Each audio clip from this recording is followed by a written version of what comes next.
নমস্কার বন্ধুরা। গরম তো প্রায় পড়েই গেল, আর এই গরমে আমরা সকলেই কিন্তু হালকা পাতলা রান্না খেতে পছন্দ করি। তাই আজ আমি নিয়ে চলে এসেছি সজনে ডাঁটা দিয়ে একদমই হালকা পাতলা একটি নিরামিষ রেসিপি। আর রান্নার পদ্ধতি একদমই নতুন, তবে সহজ ও সাধারণ। আর এই গরমের দুপুরে বা রাত্রে এইরকম যদি একটি নিরামিষ রেসিপি তৈরি করা যায়, বাড়ির বাচ্চা থেকে বড় সকলেই কিন্তু একদম তৃপ্তি করে খাবে। প্রথমেই আমি এখানে প্রায় 4-5টার মতো সজনে ডাঁটাকে দেখুন প্রায় 1.5 ইঞ্চি মতো লম্বা রেখে কেটে নিয়েছি। তবে আপনারা আপনাদের পছন্দ মতো সাইজের কেটে নিতে পারেন। আর দেখুন ডাঁটাগুলোর খোসা কিন্তু আমি একটু হালকা করে রেখে দিয়েছি, এতে করে কি হবে, ডাঁটাগুলো একদম গলে যাবে না। তো এবার এখানে দেখুন আমি নিয়েছি 2টো আলু, এই রকম লম্বা ও পাতলা মতো করে কেটে নিয়েছি। আর আলু, সজনে ডাঁটা এগুলোকে কিন্তু ভালোভাবে ধুয়ে নিয়েছি। এবার এখানে দেখুন আমি নিয়েছি প্রায় 4 টেবিল চামচ, আর ওজনের মাপে হলে প্রায় 50 গ্রাম মতো বেসন। এবার এর মধ্যে দিয়ে দিলাম স্বাদ অনুযায়ী লবণ, আর অল্প একটু কালো জিরে, অল্প একটু লঙ্কার গুঁড়ো, আর 1 চিমটে মতো খাবার সোডা। এবার এর মধ্যে অল্প একটু করে জল দিয়ে খুব ভালোভাবে ফেটিয়ে একটা মিশ্রণ বানিয়ে নেব। আর জলটা কিন্তু একেবারেই দেওয়া চলবে না, তাহলে মিশ্রণটা কিন্তু খুব বেশি ঘন বা খুব বেশি পাতলা হয়ে যেতে পারে।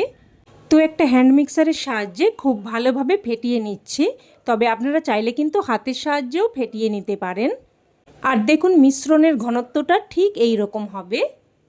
আর বেশি রকম পাতলা হয়ে গেলে অল্প একটু বেসন মিশিয়ে নেবেন। এবার এদিকে সর্ষের তেল গরম হতে বসিয়ে দিয়েছি, আর প্রায় 3 থেকে 4 চামচ মতো সর্ষের তেল দিয়েছি।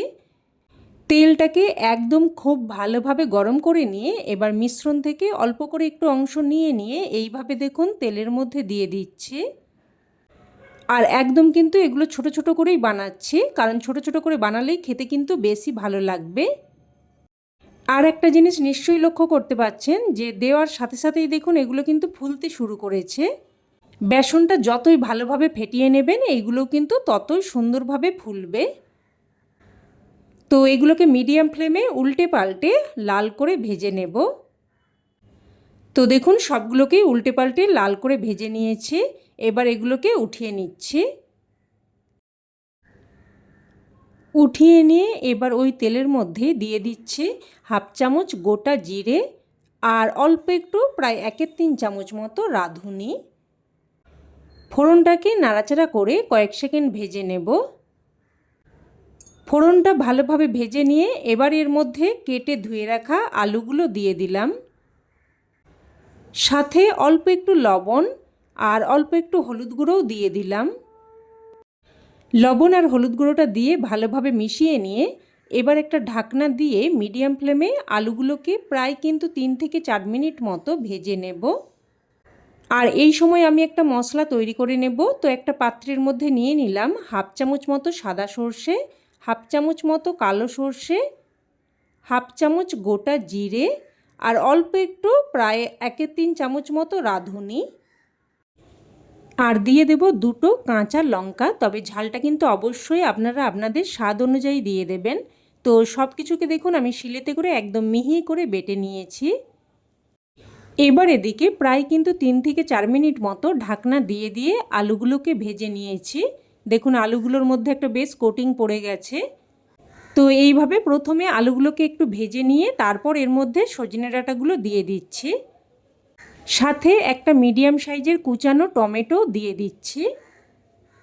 বন্ধুরা আপনারা তো অনেক রকমভাবেই সজনে ডাঁটা রান্না করে খেয়েছেন, তো এইভাবে যদি কোনো দিন বানিয়ে না থাকেন অবশ্যই কিন্তু এইভাবে একবার বানানোর অনুরোধ রইল আপনাদের কাছে। তো সব কিছু মিশিয়ে নিয়ে আবারও কিন্তু মিডিয়াম ফ্লেমে একটা ঢাকনা দিয়ে প্রায় 2 থেকে 3 মিনিট মতো ভেজে নেব। তো ঢাকনা দিয়ে প্রায় 2 থেকে 3 মিনিট মতো ভেজে নিয়েছি। সজনে ডাঁটাগুলো কিন্তু হালকা ভাজা মতো হয়েছে, আর টমেটোও কিন্তু বেশ নরম হয়ে গেছে। এবার এর মধ্যে আগে থেকে বেটে রাখা মশলাটা দিয়ে দিচ্ছি। মশলার বাটি ধুয়ে অল্প একটু জলও দিয়ে দিলাম। এবার দিয়ে দিচ্ছি 1/2 চামচ মতো হলুদ গুঁড়ো, অল্প একটু কাশ্মীরি লঙ্কার গুঁড়োও দিয়ে দিলাম। আর এটা কালারের জন্য দিলাম, এটাতে কিন্তু খুব বেশি ঝাল হবে না, তবে তরকারির কালারটা সুন্দর হবে। আর দিয়ে দিয়েছি স্বাদ অনুযায়ী লবণ। সব কিছু ভালোভাবে মিশিয়ে নেব। মিশিয়ে নিয়ে এবার একটা ঢাকনা দিয়ে দিয়ে মিডিয়াম ফ্লেমে প্রায় 3 থেকে 4 মিনিট মতো মশলাটাকে সবজির সাথে ভালোভাবে কষিয়ে নেব। প্রায় 3 থেকে 4 মিনিট মতো ঢাকনা দিয়ে দিয়ে মশলাটাকে খুব সুন্দরভাবে দেখুন কষিয়ে নিয়েছি। আর এর মাঝে কিন্তু আমি একবার ঢাকনা তুলে নাড়াচাড়া করে দিয়েছিলাম। আর এইভাবে কিন্তু খুব সুন্দরভাবে কষিয়ে নিতে হবে। এবার এর মধ্যে দিয়ে দিচ্ছি 1 বাটি মতো গরম জল। অবশ্যই কিন্তু গরম জলটাই দেবেন, তাতে করে রান্নার স্বাদ বজায় থাকবে। তো সব কিছু ভালোভাবে মিশিয়ে নিয়ে ঝোলটাকে ফুটতে দেব। ফুটে আসলে একটা ঢাকনা দিয়ে মিডিয়াম ফ্লেমে আবারও প্রায় 4 থেকে 5 মিনিট মতো রান্না করে নেব। তো ঢাকনা দিয়ে প্রায় 4 থেকে 5 মিনিট মতো রান্না করে নিয়েছি। আর দেখে নেব এবার সবজি ভালোভাবে সেদ্ধ হয়েছে কিনা। তো দেখুন আলু একদম সুন্দরভাবে সেদ্ধ হয়ে গেছে। আর সজনে ডাঁটাগুলো দেখিয়ে দিচ্ছি, দেখুন একদম ভালোভাবে সেদ্ধ হয়ে গেছে। এবার এর মধ্যে ভেজে রাখা বেসনের বড়াগুলো দিয়ে দিচ্ছি। আর সাথে স্বাদের ব্যালেন্সের জন্য অল্প একটু চিনি দিয়ে দিচ্ছি। বন্ধুরা, আপনারা বড়ি দিয়ে তো সজনে ডাঁটা আলুর তরকারি অনেকবারই খেয়েছেন। তো একবার এইভাবে বেসনের বড়া দিয়ে সজনে ডাঁটা আলুর তরকারি বানিয়ে দেখবেন। আমি গ্যারেন্টি দিয়ে বলতে পারি এইভাবে একবার বানালে বাড়ির সকলে কিন্তু বারবার বানানোর রিকোয়েস্ট করবে। তো বড়াগুলো দিয়ে মিশিয়ে জাস্ট কিন্তু 2 মিনিট মতো ঢাকনা দিয়ে রান্না করে নিয়েছি। খুব বেশিক্ষণ কিন্তু রান্না করা চলবে না। আর দেখুন এই 2 মিনিটের মধ্যেই কিন্তু বেসনের বড়াগুলো গ্রেভিটা শোক করে অনেকটাই ফুলে সাইজে বড় হয়ে গেছে। আর আমি আপনাদের একটা কেটে দেখিয়েও দিচ্ছি। দেখুন বেসনের বড়াগুলো কতটা সফট আর কতটা স্পঞ্জি হয়ে গেছে। আর গ্রেভিটা কিন্তু এই রকমই রাখতে হবে, কারণ ঠান্ডা হলে আরেকটু ঘন হয়ে যাবে। তো এবার এর মধ্যে আমি 3টে চেরা কাঁচা লঙ্কা আর কিছু কুচানো ধনেপাতা দিয়ে ভালোভাবে মিশিয়ে নিচ্ছি। মিশিয়ে নিয়ে এবার সবশেষে দিয়ে দিচ্ছি এখানে 1 চামচ মতো কাঁচা সর্ষের তেল। কাঁচা সর্ষের তেলটা দিয়ে দিলে বেশ কিন্তু একটা ঝাঁঝালো ফ্লেভার আসবে। তো সর্ষের তেলটা দিয়ে মিশিয়ে নিয়ে এবার গ্যাসের ফ্লেম বন্ধ করে একটা ঢাকনা দিয়ে স্ট্যান্ডিং টাইমে রেখে দিলেই রান্না কিন্তু একদম তৈরি। এবার এটা গরমাগরম ভাতের সাথে পরিবেশন করুন, খেতে জাস্ট অসাধারণ লাগে। এটা থাকলে আর অন্য কোনো কিছুই লাগবে না, সমস্ত ভাত এই একটা পদ দিয়েই খাওয়া হয়ে যাবে। অবশ্যই এইভাবে একবার বানিয়ে দেখুন। আর বানিয়ে থাকলে কমেন্টে জানাতে যেন ভুলবেন না খেয়ে আপনাদের কেমন লাগলো।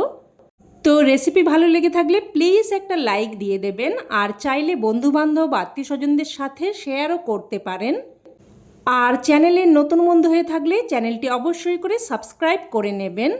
তো আজ এই অবধি, আবারও অন্য কোনো রেসিপিতে দেখা হবে। ততক্ষণে ভালো থাকবেন, সুস্থ থাকবেন। ধন্যবাদ।